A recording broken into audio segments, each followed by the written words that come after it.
এটা টেকনোর latest budget smartphone Tecno Pova curve 5G, যেটা আজকে লঞ্চ হয়েছে। 3টি ভিন্ন ভিন্ন কালার এই ফোনটি পাওয়া যাবে এবং আমার মনে হয়েছে এই 3টি কালারই 3 ধরনের ইউজারের কাছে ভালো লাগবে। বাট সেটা বড় কথা না, এটা যে স্পেসিফিকেশন সেটাই হচ্ছে মেন ইম্পর্টেন্ট।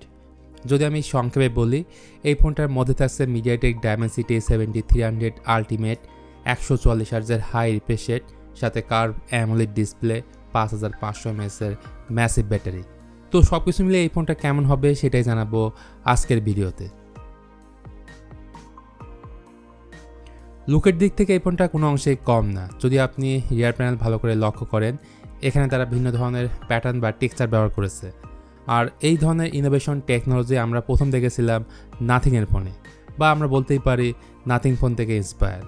রিয়ারের দুইটা ক্যামেরার পাশাপাশি থাকছে একটা এলইডি ফ্ল্যাশ লাইট, আর 5500 mAh ব্যাটারি থাকার পরেও ফোনটা কিন্তু যথেষ্ট স্লিম। মাত্র 7.4 মিলিমিটার হচ্ছে এটার থিকনেস এবং ওয়েটের দিক থেকে 175 গ্রাম।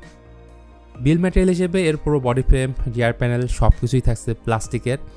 ডিভাইসটির নিচে আছে SIM card tray, microphone, type C port, speaker grill, ডান দিকে আছে পাওয়ার অন অফ ও ভলিউম রকার, আর উপরে noise cancellation mic, IR blaster sensor, dual speaker with Dolby Atmos. Curve display বরাবরই আমার ভালো লাগে, কারণ দেখতে যেমনটা প্রিমিয়াম লাগে তেমনি চারপাশের বেজেল থাকে ন্যারো বেজেললেস। তবে অনেকেই মিস্টাস টাইপের ব্যাড এক্সপেরিয়েন্স পান। যাই হোক, ডিসপ্লেটার সাইজ হচ্ছে 6.78 ইঞ্চ, যা মূলত 3D কার্ভ অ্যামোলেড ডিসপ্লে। 144 হার্জের রিফ্রেশ রেট আছে এই ডিসপ্লের ওপরে, যার ফলে টাচ রেসপন্স বলুন কিংবা স্ক্রলিং বাটার স্মুথভাবে কাজ করে।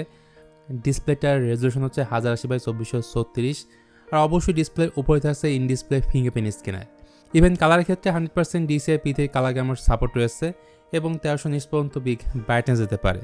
সব মিলে আমার মনে হয়েছে এই ডিসপ্লেটা সবার কাছে ভালো লাগবে। আর ডিউরেবিলিটির জন্য কর্নিং গোল্ড গ্লাস 3 দেওয়া হয়েছে। দেন এতে থাকছে 4 nm build MediaTek Dimensity 7300 ultimate, যা একটা ব্যালেন্স এবং পাওয়ার এফিশিয়েন্ট চিপসেট।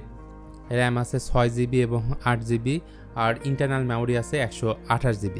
যদিও 8GB র্যামের সাথে বাড়তি 5GB র্যাম চাইলে বাড়িয়ে নিতে পারবেন।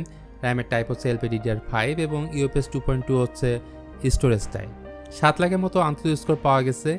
এই ফোনের যে অ্যাপ্লিকেশন সেগুলো ফাস্ট ওপেন হয়, ইনফ্যাক্ট নোটিফিকেশন প্যানেল সেটাও ফাস্ট ওপেন হয়। আর যারা জানতে চান BGMI CODর ব্যাপারে, স্মুথের সাথে 90 FPS খেলতে পারবেন, আর ক্যাজুয়াল গেম তো আরও ভালোভাবে খেলতে পারবেন। সফটওয়্যার সেকশনে টেকনোর এই ফোনটাতে থাকছে iOS 15 বেসড অন অ্যান্ড্রয়েড 15, সাথে এই ফোনে 1 বছরের OS আপডেট এবং 2 বছরের সিকিউরিটি আপডেট পাওয়া যাবে। আর সময়ের সাথে তাল মিলিয়ে টেকনোর এই ফোনে থাকছে AI ফিচার্সে ভরপুর, যেগুলো অনেক কাজের এবং হেল্পফুল। আবার ফোনটার পেছনে থাকছে 64 মেগাপিক্সেলের সনি IMX682 সেন্সর, সাথে থাকছে একটা AI ক্যামেরা, আর ফ্রন্টে থাকছে 13 মেগাপিক্সেলের সেলফি ক্যামেরা। তার মানে এই ফোনটাতে আল্ট্রাওয়াইড ক্যামেরাটা দেওয়া হয়নি। ছবির ডিটেল, ডাইনামিক রেঞ্জ, পোর্ট্রেট একদম ভালো বলবো না, আবার খারাপও বলবো না।